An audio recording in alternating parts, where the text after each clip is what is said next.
A cold knife presses against Haeri's neck as a rival. Sang-woo laughs into a camera. Look at your wife, Sejin, a pathetic country girl in a faded blouse. You have 10 minutes to surrender your empire or she dies. He thinks he has found Sejin's weakness, but he is confused why the poor rural girl isn't crying. Instead, Haeri is staring at the clock, calmly counting down the seconds until Sang-woo's world ends. She whispers with pity, "My husband told me if I ever disappeared, I should close my eyes at count 100 so I don't have to see what he does to the people who took me." Far away, Sejin stares at the screen with eyes like ice, his finger hovering over a button that will dismantle a billion-dollar empire. "You didn't kidnap a victim, Sang-woo," he whispers into the phone as the warehouse lights suddenly flicker and die. "You kidnapped the only person who kept me from being a monster. Now that you've taken her, the anchor is gone and the devil is loose." As she reaches 99, the sound of 1,000 safety catches clicking off fills the room. Sang-woo realizes too late that this poor girl isn't bargaining chip. She is a death warrant. Haeri was just a girl from a tiny village who signed a secret marriage contract to pay for her father's life-saving surgery, believing her husband was a cold, distant businessman. She never expected to be the secret wife of the nation's most feared mafia boss. Nor did she know that Sejin had been watching over her from the shadows all along. Now, as their secret marriage explodes into a violent war, the man who once treated her like a transaction must prove he is willing to burn the entire city to the ground just to bring his rural queen home. Haeri's fingers trembled as she held the heavy gold pen. The office was cold and dimly lit, smelling of expensive tobacco and old leather. Across the desk sat Sejin, a man whose face was hidden in the shadows. He didn't look like a groom. He looked like a judge.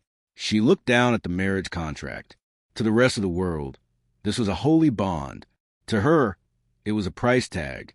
The surgery her father needed cost more money than her entire village would see in a lifetime. If she signed this paper, the hospital would start the operation immediately. If she walked away, she would be planning a funeral by the end of the week. "I don't need a wife, Haeri," Sejin said. His voice was deep and smooth, like silk over gravel. "I need a legal shadow. Someone to satisfy my family's demands, so they stopped looking into my private affairs." Haeri looked up, trying to see his eyes, but he was busy looking at a stack of folders. He didn't even glance at her. To him, she was no different than a piece of office furniture. "I understand," she whispered. Her voice felt small in the large, silent room. "I just want my father to live." With a shaky hand, she pressed a pen to the paper and signed her name. The ink looked like a permanent scar on the white page. As soon as she finished, Sejin reached into his desk and pulled out a check. He flicked it across the polished wood. It slid perfectly toward her, stopping right at her fingertips. Haeri stared at the numbers on the check. It was enough to save her father, and then some. She felt a wave of relief so strong she almost cried, but the coldness in the room stopped her. "The money is yours. The marriage is a secret," Sejin said, finally standing up. He was much taller than she expected, his shadow stretching across the floor until it touched her feet. He adjusted his black tie and headed toward the door without a second look. "Live your life, Haeri. Stay in the house I provided. Buy whatever you want, but never interfere with my work. I'll live my life, and you'll live yours. We are strangers who happen to share a last name." The heavy door clicked shut behind him, leaving Haeri alone in the dark office. She clutched the check to her chest, her heart racing. She had saved her father, but she had just handed her life over to a man who didn't even know the color of her eyes. She was a mafia boss's wife, but in this massive, dangerous city, she had never felt more alone. The car ride to Sejin's estate was long and silent. When the iron gates finally opened, Haeri's eyes widened. The house was a massive fortress of stone and glass, shining like a cold diamond under the moon. It was beautiful, but it didn't feel like a home. It felt like a cage built for someone much more important than a girl from the countryside. As Haeri stepped into the grand hallway, the click of her simple shoes echoed against the marble floor. A line of maids and guards stood waiting. They didn't welcome her with smiles. Instead, They whisper behind their hands, their eyes scanning her faded blouse and the small, worn-out suitcase she carried. "Is that the new mistress?" one maid muttered, loud enough for Haeri to hear. "She looks like she belongs in a kitchen, not a mansion." Haeri looked down, her face turning red. She was used to the dirt of the fields and the smell of fresh rain, not the heavy perfume and expensive polish of this world. The next morning, the mocking grew worse. Haeri couldn't sit still in the silent, empty rooms. She found a small patch of soil near the back of the estate and began to dig with her bare hands, planting seeds she had brought from her village. To her, it was a way to feel close to home. To the staff, it was a scandal. "Look at her," a guard laughed, leaning against a pillar. "She has all the money in the city now, and she's out there playing in the mud like a child." When lunchtime came, Haeri felt uncomfortable with the 5-course meal the chefs prepared. The food was too rich, and the dining room felt too lonely. She wandered into the kitchen, hoping to make a simple bowl of rice and vegetables. The head maid blocked her path, her nose wrinkled in disgust. "Madam, we have professionals to cook. You shouldn't be touching the stove. You'll make the whole house smell like a farm." "I just wanted something simple," Haeri whispered, pulling her hand back. She could see them staring at the dirt under her fingernails from the garden. "You can take the girl out of the village, but you can't take the village out of the girl." Another maid snickered. Haeri hurried back to her room, her heart heavy. She was a ghost in this house, a person who didn't fit in. Sejin was nowhere to be seen, busy with his dark business, leaving her alone with people who looked at her like she was a stain on a clean floor. She clutched her father's old scarf and sat by the window, wondering if she would ever be anything more than a poor girl living in a king's castle. One evening, the bedroom door opened and Sejin stepped in. He didn't look at the dirt under Haeri's fingernails or the simple apron she wore. He dropped a heavy designer box onto the bed. "Put that on," he said, his voice cold and commanding. "There's a charity gala tonight. My wife cannot be absent, or the rumors will never stop."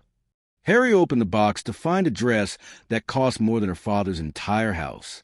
It felt heavy and strange against her skin. When they arrived at the grand ballroom, the lights were blinding. Hundreds of people in diamonds and silk turned to stare. Haeri felt like a small bird caught in a nest of snakes. She clutched Sejin's arm, her heart hammering against her ribs, but he remained as stiff as a statue, greeting powerful men with nods and short words. Suddenly, a man with a sharp, mean smile blocked their path. It was Sangwoo. He held a glass of dark red wine, his eyes dancing with mischief as they traveled over Haeri's modest hairstyle and nervous expression. "So, this is the hidden treasure of the underworld." Sangwoo laughed, his voice loud enough for the nearby guests to hear. "I heard Sejin married a mystery woman. I didn't realize he went shopping in a dusty village." Haeri shrank back, her face burning. I am pleased to meet you," she whispered, trying to be polite as her father had taught her. "Oh, how sweet. She even speaks like a peasant," Sangwoo sneered. He took a step forward, pretending to trip on the smooth floor. With a flick of his wrist, his glass tilted. The red wine splashed across the front of Haeri's expensive dress, soaking to the fabric and staining her skin. The cold liquid made her gasp. The room went silent. A few women behind their fans began to giggle. "Oh, how clumsy of me," Sangwoo said, though he didn't look sorry at all. "But then again, a bit of a mess suits a girl like you, doesn't it? It reminds everyone where you really came from." Haeri stood frozen, the wine dripping onto the floor. She felt small, dirty, and deeply ashamed. Tears pricked her eyes, and she looked down, wishing the marble floor would open up and swallow her whole. But then she felt a hand grip her shoulder. It wasn't the gentle touch of a husband. It was a heavy, crushing weight of a predator. She looked up and saw Sejin. He wasn't looking at her. He was staring directly at Sangwoo. His face was perfectly calm, but his eyes were flashing with a dark, terrifying fury that Haeri had never seen before. The air around them suddenly felt heavy and hard to breathe. "Sangwoo," Sejin said, his voice a low, deadly growl. "Apologize. Now." The laughter in the room died instantly.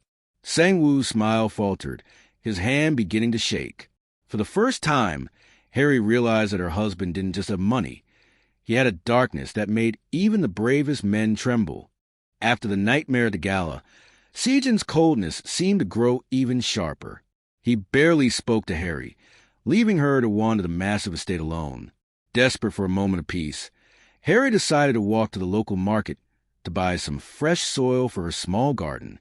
She missed the simple life of her village, where the only danger was a sudden rainstorm, not the biting words of wealthy men. As she stepped off the curb near a busy intersection, the quiet afternoon was shattered by the scream of tires. A sleek, jet-black car with tinted windows accelerated toward her, swerving out of its lane. It wasn't an accident. The driver was aiming straight for her. Haeri froze, her breath catching in her throat. She clutched her small bag of seeds to her chest, her eyes wide as the grille of the car grew larger and larger. She was too terrified to move, certain that this was the end. Suddenly, before the car could strike, 3 black SUVs roared out of nowhere, cutting off the path of the speeding vehicle. Before Haeri could even blink, several men in sharp suits appeared from the shadows of the nearby buildings. They didn't look like police. They moved with a terrifying, silent precision. One man grabbed Haeri and pulled her safely onto the sidewalk, shielding her body with his own. The other men surrounded the black car. In a matter of seconds, they didn't just stop the driver. They dismantled the threat. With heavy tools and brute strength, they smashed the windows and dragged the driver out, pinning him to the hot pavement. "The mistress is safe," one of the men barked into a small radio on his collar. "The target is secured." Haeri stood trembling, her heart drumming against her ribs. She recognized these men. They were the same guards who lived at the estate, the ones she thought were just there to open doors and carry luggage.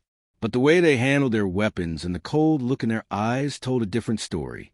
One of the men turned to her and bowed deeply. "Are you hurt, madam?" "Mr. Sejin gave us strict orders. Not a single hair on your head is to be touched." Haeri looked at the ruined car and then at the men standing like stone statues around her. A businessman didn't have a private army that appeared from the shadows. A businessman didn't have guards who looked ready to kill for a signature on a contract. As they ushered her back into a secure car, Haeri realized that the man she had married wasn't just wealthy. He was someone far more dangerous. She wasn't just a wife in a big house. She was being guarded like a precious treasure in the middle of a war zone. For the first time, she truly wondered, who exactly was Sejin? Haeri's mind was spinning as she walked back into the mansion. The image of the guards dismantling that car played over and over in her head. She wanted answers, but Sejin was always locked away in his private study, a room everyone in the house was forbidden to enter. Thinking a peace offer might help, Haeri brewed a pot of herbal tea, the way she used it for her father. Her heart hammered against her ribs as she reached the heavy oak doors of the study. She knocked softly, but there was no answer. Taking a deep breath, she pushed the door open just an inch. The room was dark, lit only by a few flickering computer screens and a single desk lamp. Sejin wasn't there. Haeri stepped inside, the thick carpet muffling her footsteps. As she set the tea tray on a side table, her eyes drifted to the large mahogany desk. Spread across it wasn't business paperwork or financial reports. Instead, there were detailed maps of the city, marked with strange symbols, red circles, and names of shipping docks. Photos of men with scarred faces were pinned to a board, with "Target" or "Eliminate" written in bold ink beneath them. Haeri gasped, her hand flying to her mouth. This wasn't the office of a businessman.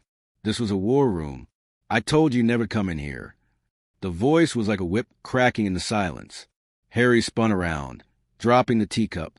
It shattered on the floor, splashing hot liquid across her shoes.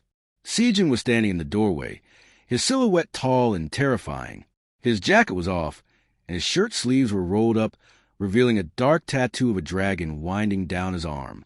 Before she could speak, he moved with the speed of a predator.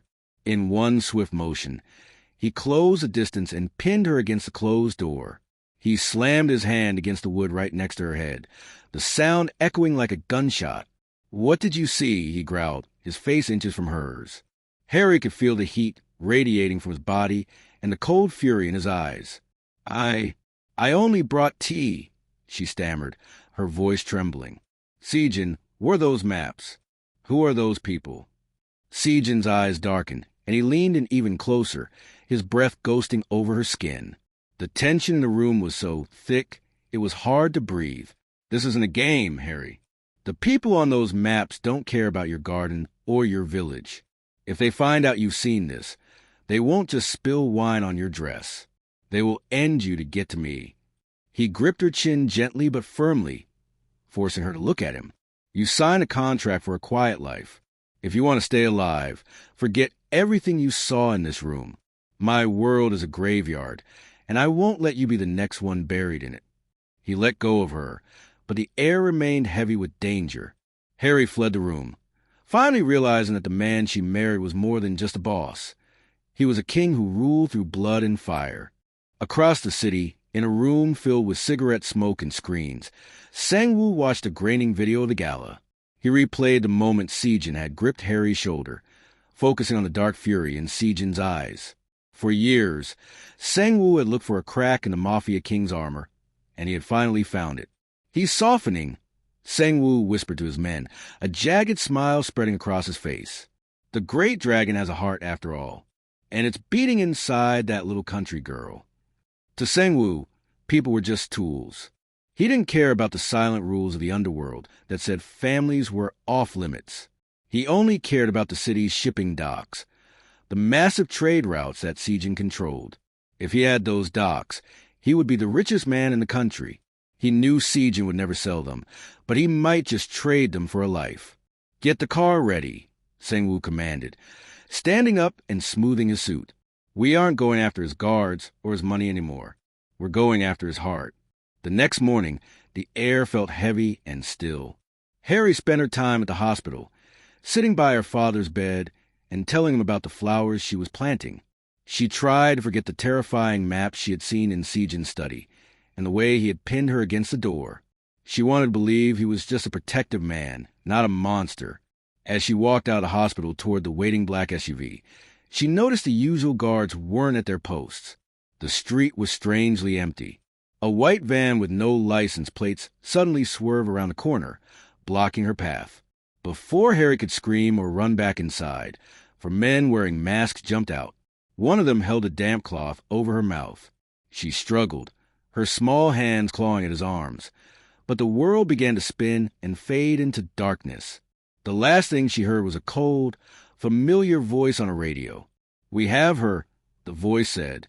"Tell Sejin the trade is simple. The shipping dock for the girl. If he calls the police, he gets her back in pieces." The van sped away, disappearing into the city traffic. Sang-woo sat in his office, pouring himself a drink. He felt powerful and confident. He truly believed he had made the smartest move of his life. He thought he had trapped a helpless lamb to catch a lion, never realizing that by touching Haeri, he had just invited a nightmare into his house that no amount of money or docks could ever stop. The hospital room was quiet, filled only with the rhythmic beep-beep-beep of the heart monitor. Haeri sat by her father's side, gently rubbing his hand.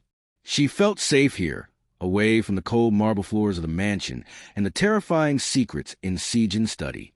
To her, this room was the only place that felt real. "The doctors say you're getting stronger, Dad," she whispered, a small smile touching her lips. "Soon, we can go back to the village. We can leave all of this behind." Suddenly, the peace was shattered. A loud explosion rocked the building, followed by the shrill scream of a fire alarm. In the hallway, people began to panic. Smoke started to curl under the door, and the sound of heavy boots echoed on the linoleum floor. Haeri jumped up, her heart racing. She ran to the door to call for help, but before she could reach the handle, it burst open. 2 men in black tactical gear stormed in. They didn't look like doctors, and they didn't look like Sejin's guards. One of them grabbed Haeri by the arm, his grip like a vice. "Let go of me," she cried out, struggling with all her might. She kicked and scratched, but the man was too strong. He shoved a heavy, chemical-smelling cloth over her face. As the world began to tilt and turn gray, Haeri looked back at her father one last time. In the chaos, one of the men had accidentally bumped into the life support machines, pulling a vital cord from the wall. The steady rhythm of the monitor changed. The hopeful beep beep beep turned into a long, terrifying, high-pitched scream. The green line on the screen went perfectly flat. "Dad, no!" Haeri tried to scream, but her voice was trapped in her throat. Her eyes filled with tears as she watched the nurses rush in, but the men were already dragging her out of the room. The last thing Haeri saw before the darkness took her completely was the image of her father lying still, the flat line on the monitor signaling that the only thing she had sacrificed her life for was slipping away.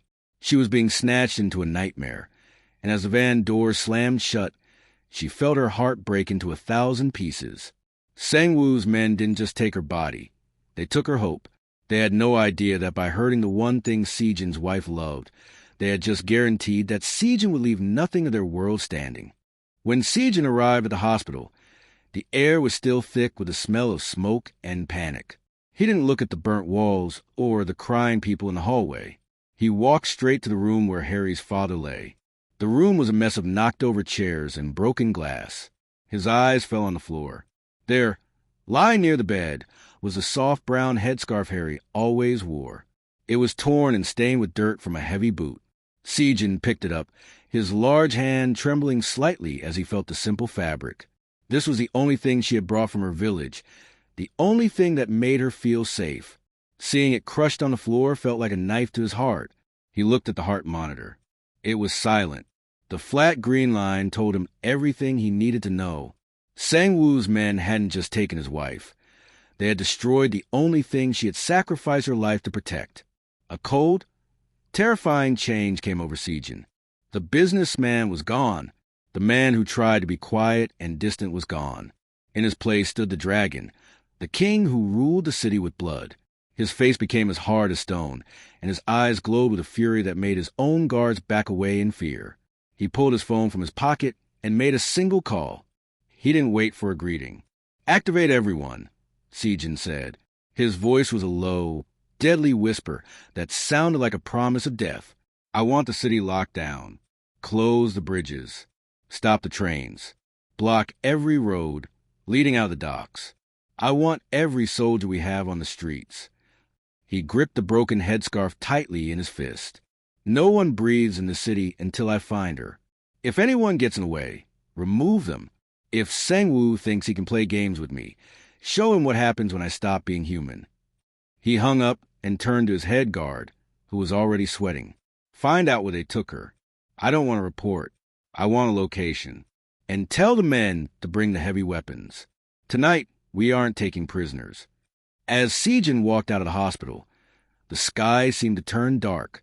Across the city, thousands of men in black suits began to move. The dragon had finally awakened, and the city was about to learn that the poor rural girl was the only thing that had been keeping them all safe from his wrath. Sang-woo wanted a war, and Sejin was going to give him a massacre. Inside the damp, cold warehouse, the air smelled of salt and rusted metal. Haeri sat tied to a wooden chair, the ropes biting into her wrists. Sang-woo paced in front of her, a jagged smile on his face as he blew thick cigar smoke into the air. "Look at you," Sang-woo sneered, flicking his ash onto the floor near her bare feet. "A pathetic little thing. I expected Sejin to marry a queen, or at least a woman with some fire in her blood. Instead, he chose a girl who smells like dirt and cheap soap. Tell me, do you really think a man who rules this city with iron and blood cares about a cleaner from the village?"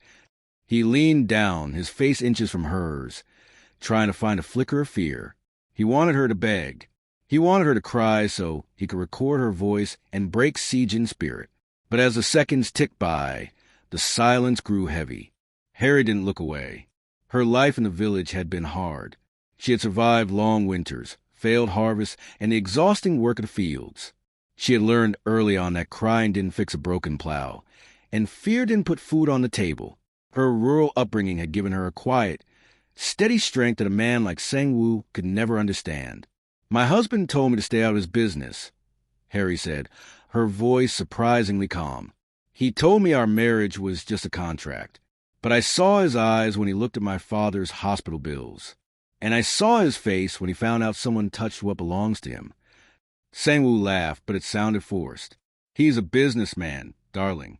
He won't risk a war for a girl who doesn't even know how to hold a wine glass properly. Haeri leaned forward as much as the ropes would allow, staring him directly in the eyes. You think I'm a victim because I'm poor? You think I'm weak because I'm from the countryside? You are wrong. I am the only thing that was keeping Sejin human. She glanced at the large clock on the wall. He told me once that if I ever disappeared, I should count the minutes. He said that by the time I reached 30, the people who took me would already be dead. You've been talking for 29 minutes. Sang-woo. A sudden chill swept through the warehouse. Outside, the distant sound of dozens of engines roaring toward them began to vibrate through the floor. Sang-woo's smile finally vanished. He looked at his guards, but they were already backing away from the windows, their faces pale. Haeri didn't blink.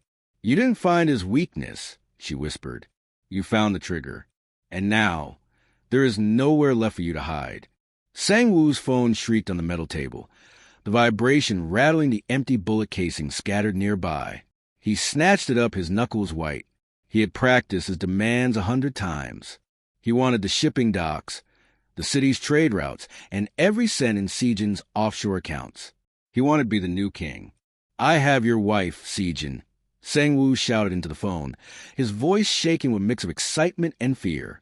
If you want to see her alive, I want everything. The docks, the real estate, the bank codes. $50 billion. Give me your entire empire, or I'll send her back to you in a box. The silence on the other end of the line was heavy and terrifying. Sang-woo expected Sejin to argue. He expected the Mafia Boss to bargain, to offer half, or to threaten him back. That was how the game was played. No man in his right mind would throw away a lifetime of power for a single person. Done. The word was so short and so cold that Sang-woo almost missed it. He blinked, looking at the phone in confusion. What? Did you hear me? I said 50 billion. Your entire life's work. I heard you. Sejin's voice came through, sounding like a sharpening blade. Keep the money. Keep the docks. Take every building with my name on it. I've already sent the digital keys to your server. Check your tablet. It's all yours. Now, give me the address of the warehouse. Sang-woo's hand began to tremble. He looked at his tablet, and his eyes widened. The transfers were happening. Millions and billions were flowing into his accounts. The legal deeds to the city's most valuable land were being signed over with a digital signature. Sejin wasn't fighting. He wasn't even hesitating. A cold sweat broke out on Sang-woo's forehead. He looked at Haeri, who sat calmly in her chair, watching him. He had thought he was holding a hostage, but he suddenly realized he had made a fatal mistake in his math. In the world of the Mafia, power was everything. But Sejin had just thrown it all away in less than 5 seconds.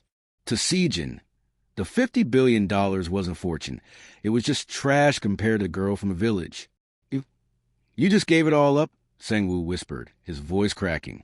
Just like that? Without a fight. You think that money makes you powerful? Sejin's voice was closer now, the sound of car doors slamming echoing through the phone. The only thing that made me powerful was having something to protect. Now that I've given you my empire, I have nothing left to lose. And a man with nothing to lose is the last person you ever want to meet. Sang-woo dropped the phone.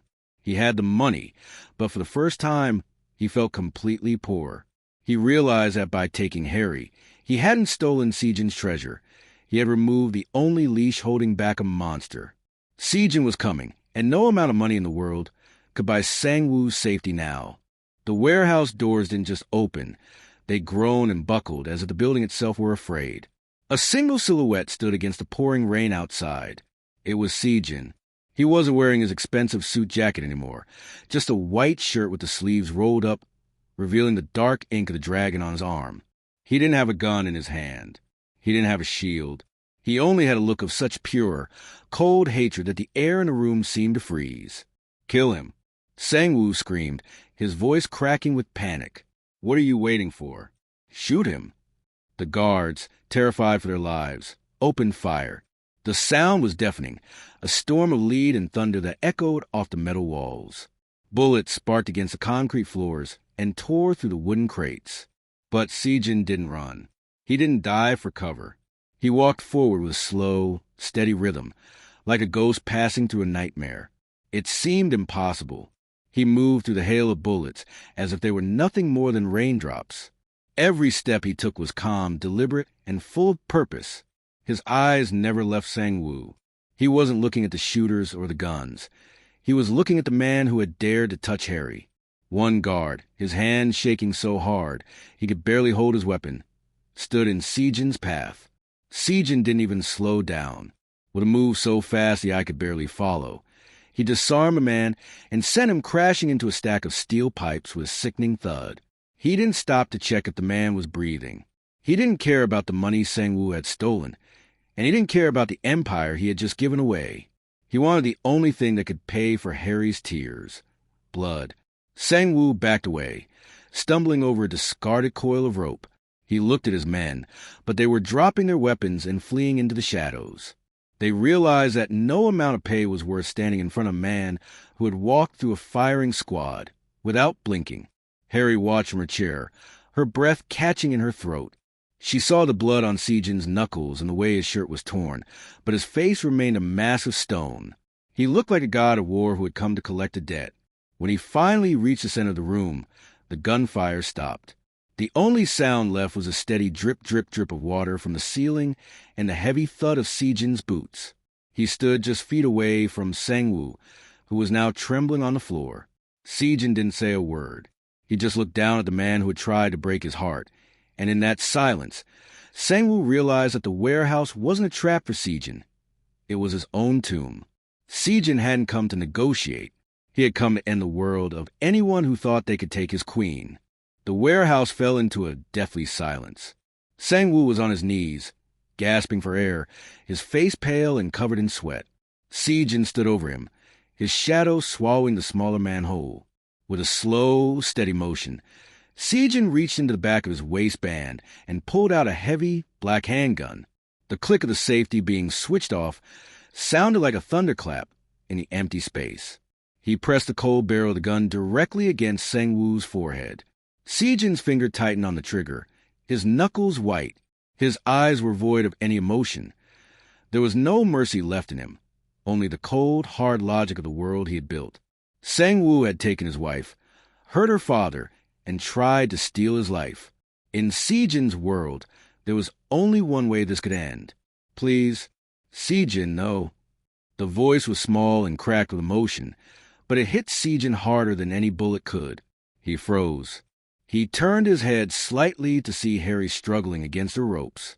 Her eyes were wide and filled with tears, but they weren't filled with fear for herself. She was looking at him with a deep, painful desperation. "Don't do it, Sejin," she sobbed, her voice echoing off the metal walls. "If you kill him like this, you're the monster they say you are. Please, I don't want to live in a house built on more blood. I want my husband back, not a murderer." Sejin's chest heaved. Every instinct he had, every year of training in the dark streets, told him to pull the trigger. If he let Sang-woo live, it was a sign of weakness. If he let him walk, the cycle might never end. This was his nature. He was a dragon, and the dragon didn't show mercy. But then he looked back at Haeri. He saw the innocence he had tried so hard to protect, the kindness that made him feel like a human being instead of a weapon. He realized that if he killed Sang-woo here, right in front of her, he would be destroying the very thing he had just given up $50 billion to save. He would be killing the Haeri he loved by forcing her to watch him become a monster. The tension in the room was a physical weight. Sang-woo closed his eyes, waiting for the end. Sejin's hand shook, not from fear, but from internal war between his dark past and the future Haeri offered. Slowly, painfully, Sejin lowered the gun. He didn't look at Sang-woo. He kept his eyes locked on Haeri. "You're lucky," Sejin whispered, his voice trembling with suppressed rage. "You're lucky she is better than me." With a sudden, violent movement, Sejin swung the heavy pistol, slamming the grip into Sang-woo's temple. The man crumpled to the floor, unconscious but alive. Sejin dropped the gun as if it had burned his hand. He turned away from the fallen enemy and ran toward Haeri, falling to his knees to slice through her ropes. As the restraints fell away, he pulled her into a fierce, desperate hug, hiding his face in her shoulder. He had chosen her peace over his revenge, and for the first time, the dragon felt like a man. The warehouse was silent now, except for the distant sirens of the police and the heavy rain drumming on the roof. Sejin's men moved in like shadows, cleaning up the mess and dragging the unconscious Sang-woo away. By the next morning, Sang-woo would be stripped of every penny and sent into exile, never to show his face in the city again. He was ruined, but he was alive, a mercy he didn't deserve. Sejin tried to take Haeri's hand as they walked toward his car, but she flinched. The movement was small, but it felt like a gunshot to Sejin's heart. He looked down at his hands, still stained with the dust of the warehouse and the memory of the gun he had almost fired. He was no longer the quiet businessman she had married. He was a mafia king, a man who could command an army with a single phone call. "Haeri," he whispered, his voice cracking. "It's over. You're safe." "Is anyone ever safe with you, Sejin?" she asked, her voice trembling. She looked at the black SUVs and the men with cold eyes who bowed as she passed. "I thought I married a man who was just lonely and rich. I didn't know I married someone who could burn a city down." The ride back to the mansion was cold. Haeri stared out the window, watching the city lights blur. She couldn't stop seeing the look in Sejin's eyes when the gun was at Sang-woo's head. It was a look of pure, dark power. It terrified her more than the kidnapping ever had. As soon as they reached the estate, Haeri didn't go to the grand bedroom. Instead, she went to her small room and began packing the same worn-out suitcase she had arrived with. She didn't take the designer dresses or the expensive jewelry. She only took her father's old scarf and her simple village clothes. "Where are you going?" Sejin asked, standing in the doorway. He looked smaller now, his shoulders slumped, the fearsome dragon replaced by a man who looked like he was losing the only thing that mattered. "I'm going home, Sejin." "To the village," Haeri said, her eyes filling with tears.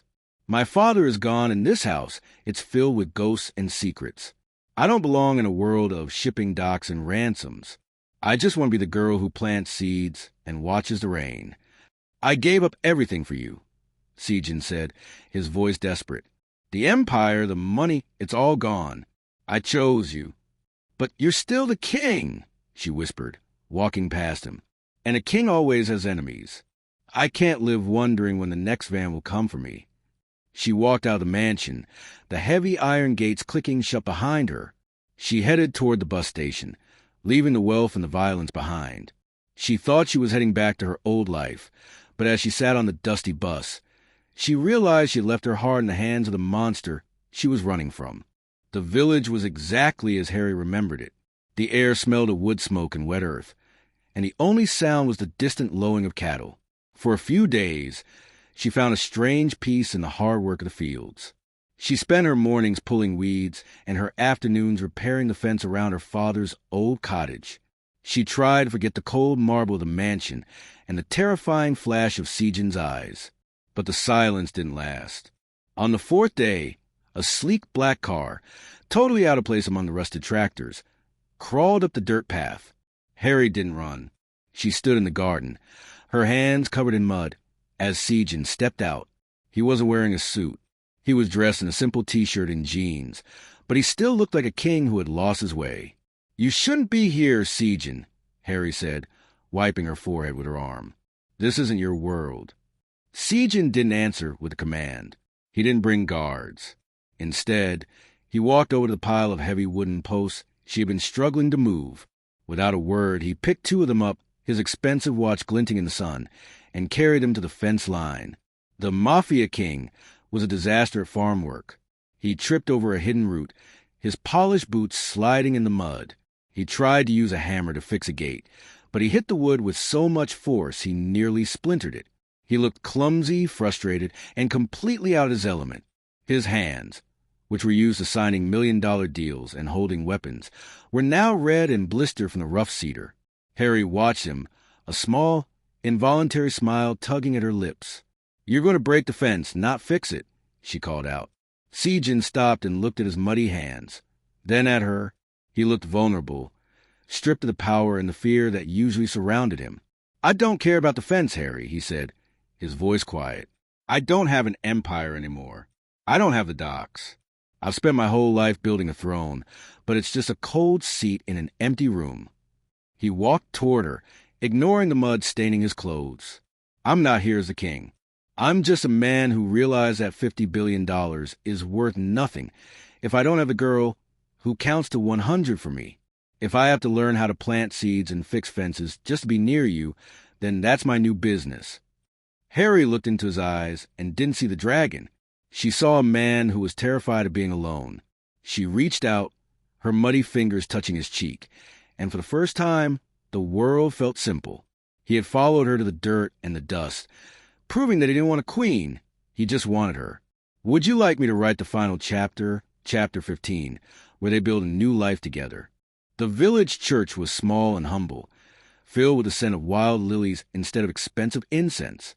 There were no cameras, no rival bosses, and no cold marble floors. This time, the only people watching were the kind-hearted villagers who had known Haeri since she was a child. Haeri stood at the altar wearing a simple white dress, her blue blouse tucked away as a cherished memory of where they began. When Sejin took her hands, they were no longer the perfectly manicured hands of a cold businessman. They were callous from weeks of working in the dirt by her side. As he looked at her, his eyes didn't hold the terrifying glint of the dragon. They were soft, clear, and filled with a peace he had never known in his high-rise offices. I once signed a paper to make you my wife, Sejin said, his voice steady and warm, echoing to the small wooden chapel. I thought I was buying a secret. I didn't know I was finding my soul. I gave up an empire to save you, but the truth is, you were the one who saved me from becoming a monster. Outside the church, a few of his old associates stood in the distance, waiting for a command that would never come. Sejin turned toward the open doors, making sure his voice carried to the men in the black cars. Let the word go out to the city, he declared. The docks, the money, and the power belong to the past. My only priority now, my only kingdom, is the woman standing in front of me.